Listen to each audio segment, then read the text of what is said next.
చిన్నప్పుడు టీచర్ లేదా తల్లిదండ్రులు బంధువులు నువ్వు పెద్దయ్యాక ఏమవుతావురా అని పిల్లల్ని అడిగితే డాక్టర్ అవుతానో టీచర్ అవుతానో పోలీస్ అవుతానో ఇవే చెప్తూ ఉంటారు. ఎందుకంటే ఇవి ప్రొఫెషనల్ జాబ్స్గా ఆ వయసులో ఫీల్ అవుతూ ఉంటారు చిన్నారులు. సినిమా కార్టూన్స్ ప్రభావం కూడా వీరిపై కొంత ఉంటుంది. ఏం చదవాలో ఎలా ప్రిపేర్ అవ్వాలో తెలియకపోయినా ఫ్యూచర్లో అలాగే కావాలనుకుంటున్నారు. ముఖ్యంగా పోలీస్ కావాలని ఆశపడుతూ ఉంటారు. పోలీసులంటే ఓ టీవీ, రెస్పెక్ట్, ప్రజలకు మంచి చేయొచ్చునన్న భావన కూడా ఉంటుంది. కానీ బాల్యం అందరికీ ఒకేలా గడవదు. ఒకరికి మధురంగా మరొకరికి భారంగా గడుస్తూ ఉంటుంది. ఇదిగో మనం చెప్పుకోబోయే చిన్నారికి కూడా ఎన్నో ఆశలు ఆశయాలు ఉన్నాయి. కానీ లక్ష్యం నెరవేర్చుకునేందుకు సమయం లేదు. కానీ అతని కలను నెరవేర్చారు బంజారాహిల్స్ పోలీసులు. 7 ఏళ్ల వయసులో బాలుణ్ణి ఎస్ఐగా మార్చేశారు. ఆంధ్రప్రదేశ్లోని గుంటూరుకు చెందిన అనుపూజు బ్రహ్మం లక్ష్మీ దంపతుల రెండో కుమారుడు మోహన్ సాయి 4వ తరగతి వరకు చదువుకున్నాడు. గత ఏడాది మోహన్ సాయి అనారోగ్యం బారిన పడ్డంతో తల్లిదండ్రులు ఆసుపత్రికి తీసుకెళ్లారు. పరీక్షల్లో అతనికి రెక్టాల్ క్యాన్సర్ అని నిర్ధారణ అయింది. ప్రస్తుతం అతడు బంజారాహిల్స్ లోని బసవతారకం క్యాన్సర్ ఆసుపత్రిలో చికిత్స పొందుతున్నాడు.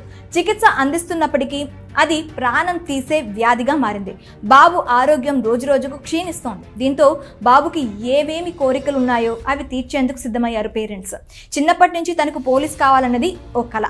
ఆ విషయం తెలుసుకున్న ఆసుపత్రి సిబ్బంది మేక్ ఏ విష్ ఫౌండేషన్ సభ్యులకు తెలిపారు. మోహన్ విష్ను తీర్చేందుకు బంజారాహిల్స్ పోలీసులతో మాట్లాడారు ఆ ఎన్జిఓ సభ్యులు. చిన్నారి ఆరోగ్య పరిస్థితి గురించి తెలుసుకుని అతని కోరిక నెరవేర్చేందుకు ముందుకొచ్చారు పోలీసులు. మోహన్ సాయి పోలీస్ డ్రెస్ వేసి స్టేషన్కు తీసుకెళ్లారు.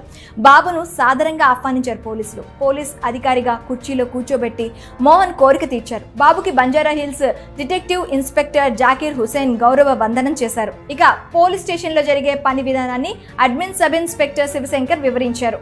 ఈ చిన్నారికి సబ్ ఇన్స్పెక్టర్ రవీంద్రతో పాటు ఇతరులు బహుమతులు అందజేశారు. కొడుకు మరికొన్ని రోజుల్లో దూరం అవుతున్నాడని తెలిసి ఆ తల్లిదండ్రులు తట్టుకోలేకపోతున్నారు. అయితే అతన్ని పోలీస్ డ్రెస్ లో చూసుకుని మురిసిపోయారు.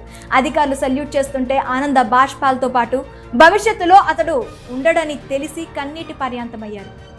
అలాగే బాబు కోరిక నెరవేర్చిన సంస్థకు, ఆసుపత్రి సిబ్బందికి సహకరించిన పోలీసులకు ధన్యవాదాలు తెలిపారు. మరి ఈ బాబు కోరికను నెరవేర్చిన తల్లిదండ్రులు, ఎన్జిఓ సంస్థ, పోలీసులు చేసిన సహకారం పట్ల మీ అభిప్రాయం ఏంటో కామెంట్ రూపంలో మాకు తెలియచేయండి.